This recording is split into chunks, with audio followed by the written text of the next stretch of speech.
Welcome back to Kitch More. In this video, I will provide you with the possible situational questions with sample answers for the Teacher Reflection Form for Teacher 1 applicants. If it's your first time in my channel, you might want to watch my first video about the Teacher Reflection Form. You may access it through the link I posted in the description box of this video. This video covers the following parts as a result of my personal researches. We will talk about definition of the TRF, PPST non-classroom observable indicators, teacher reflection forms, TRF rubrics, study guide for TRF with sample situational questions and answers, plus we will answer the frequently asked questions. So, finish the video till the end, and if you find this helpful, don't forget to like, share, and subscribe to my channel, Kitch More. According to Deped Order Number 7, Series of 2023, entitled Implementing Guidelines on Recruitment, Selection, and Appointment in the Department of Education, a Teacher Reflection Form, or TRF, is used to demonstrate how the teacher applicant exhibits each of the non-classroom observable indicators by writing down narratives and reflection based on specific situations and experiences as guided by prompt questions. Enclosure number 2 of the aforementioned Deped Order outlines the criteria for the comparative assessment of applicants. One of the criteria for Teacher 1 applicants is the Philippine Professional Standards for Teachers, or PPST, Non-Classroom Observable Indicators. The measurement of the PPST and COIs is facilitated through the TRF. The TRF has a maximum possible point allocation of 25 points for this purpose. Here are the PPST non-classroom observable indicators that must be demonstrated by the teacher applicant and will be assessed through the use of TRF. We have PPST and COI number 6.1.2, maintain learning environment that are responsive to community contexts. As a teacher, one must be able to create and sustain learning environments that adapt to and reflect the needs and characteristics of the local community. Next, we have PPST Non-Classroom Observable Indicator number 6.3.2, review regularly personal teaching practice using existing laws and regulations that apply to the teaching profession and the responsibilities specified in the Code of Ethics for Professional Teachers. A teacher must consistently evaluate one's teaching method and behaviors in alignment with applicable laws, regulations, and ethical standards outlined in the Code of Ethics for Professional Teachers. Next is PPST Non-Classroom Observable Indicator number 7.2.2. Adopt practices that uphold the dignity of teaching as a profession by exhibiting qualities such as caring attitude, respect, and integrity. Next one is PPST Non-Classroom Indicator number 7.3.2. Participate in professional networks to share knowledge and to enhance experience. A teacher must engage in professional communities to exchange insights and enrich expertise through collective learning and collaboration. Here are the teacher reflection forms that are taken from Deped Order number 7, Series of 2023. If you want a copy of this, you just ask for it in the comment section. So we have here the TRF for Objective 6, for Objective 7, Objective 8, and Objective 9. Here are the rubrics that will be used to rate you of your responses in the TRF. In the next slides, you'll see the study guides for the TRF. Each objective has 5 examples of situational questions and answers. But remember, these aren't the only right answers, and the questions you might get may be different. Remember, it's still best to share your own experiences in accomplishing your TRF. The ones I give you here are just guides to help you think about your responses. By the way, if you want a sample answer or study guide for the prompt or question in each objective, you can visit my other video on TRF. Just check out the link I posted in the description box. So here is objective 6, which is maintain learning environment that are responsive to community context. The prompt or question is, how do you maintain a learning environment that is responsive to your community's context? Describe the context in your area and share teacher practices that contribute to further improvement of your community. Based on this prompt, the following are our situation questions and sample answers.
Now here is objective 7, which is review regularly personal teaching practice using existing laws and regulations that apply to the teaching profession and the responsibilities specified in the Code of Ethics for Professional Teachers. The prompt or question is, how do you develop your teaching practice in accordance with the existing laws that apply to teaching and the responsibilities specified in the Code of Ethics for Professional Teachers?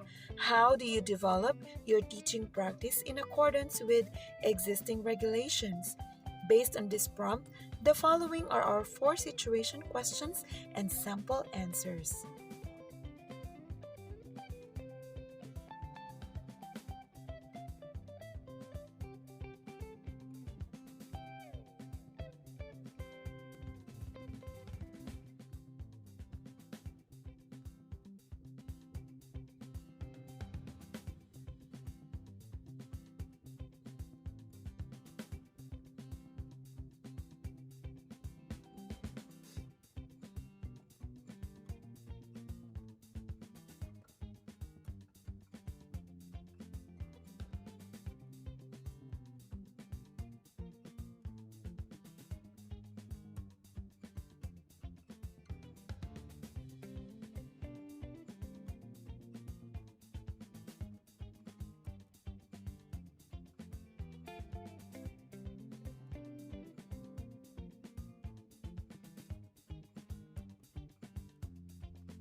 Now let's have Objective 8, which is adopt practices that uphold the dignity of teaching as a profession by exhibiting the qualities such as caring attitude, respect, and integrity.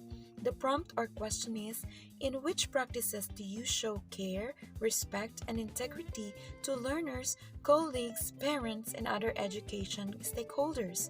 How do these practices uphold the dignity of the teaching profession? Based on this prompt, the following are our situation questions and sample answers.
Lastly, let's have Objective 9, which is participate in professional networks to share knowledge and to enhance practice. The prompt question is, what co-curricular and or extracurricular organizations and or activities did you participate in that enabled you to share your knowledge and enhance your teaching practice? How did your membership in this organization or participation in this activity contribute to your professional development? Based on this prompt, the following are our situation questions and sample answers.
So those are the sample situations and answers. May they be of great help to you so you can have the perfect score in the TRF. Now let's have the frequently asked questions with regards to the TRF. First is the use of scratch paper allowed during the exam? According to my sources who are applicants in our division, they are allowed to use scratch paper to draft their answers. The next one is, in Objective 9, in case I have never participated in seminars, trainings, nor am not a member of any organization related to teaching, how can I answer this objective? So, in the case of Objective 9, in which you have not participated in any co-curricular and or extracurricular organizations and or activities, you can just simply state there that you have no such experience yet. Then, you can instead discuss other ways that you have done in order to enable you to share your knowledge and enhance your teaching practice, like, for example, by attending online professional development workshops, online courses, or personal researches. In addition, you can approach Objective 9 by putting yourself in a hypothetical situation. For example, you might consider what you would do if you were given the opportunity to lead a co-curricular activity in the future. Describe how you would plan and organize such an activity. What goals would you set? And how would you involve students? This shows your readiness and willingness to engage in extracurricular activities even if you haven't had direct experience yet. Remember, the key is to be honest about your experiences and focus on how you can create to improve your teaching practices. Third question, is it possible that they will revise the questions? Yes, it's possible that the question in the TRF may be revised to prevent applicants from becoming too familiar with them. This is to ensure that the responses provided by the applicants are genuine and reflective of each applicant's unique experiences and perspectives. Then next question. Can we have a copy of the study guide and TRF in this video? Yes, of course you can have a copy. Just ask for it in the comment section. Are we to answer all the given objectives from 1 to 9? It depends. So to be sure, consider studying and reviewing for each objective. Where can we find a copy of the TRF? You can find a copy of it in the Deped Order number 7, series of 2023. You can also ask for a copy from me. You just ask for it in the comment section. How many pages are required for our answers? If you look at the Deped Order number 7, series of 2023, we can see in the directions for answering the TRF that the applicant is given the limit of a response to a maximum of 10 sentences. What type of handwriting are we going to use? Is it cursive? According to my source, it is okay to use any type of handwriting, whether print or cursive. For me, it won't matter so long as you provide the most relevant response and you follow the given criteria. Also, if I am not mistaken, I think there is no particular part in the memo that mentions about the type of handwriting to boost. Can we use the Filipino language in answering the TRF questions? It depends on the division. There are some who were allowed to use Filipino language, but some are really required to use English. Remember, in the criteria, one of them is under the exemplary, wherein you have to show good command of the language used, and your answer has little to no grammatical and technical errors. So, whichever language you opt to use, ensure that your response shows a strong grasp of grammar and technical accuracy to meet the standards given in the evaluation criteria. So that ends our discussions. Thank you for joining me. If you think this helps, please don't hesitate to like, share, and subscribe. Thank you so much.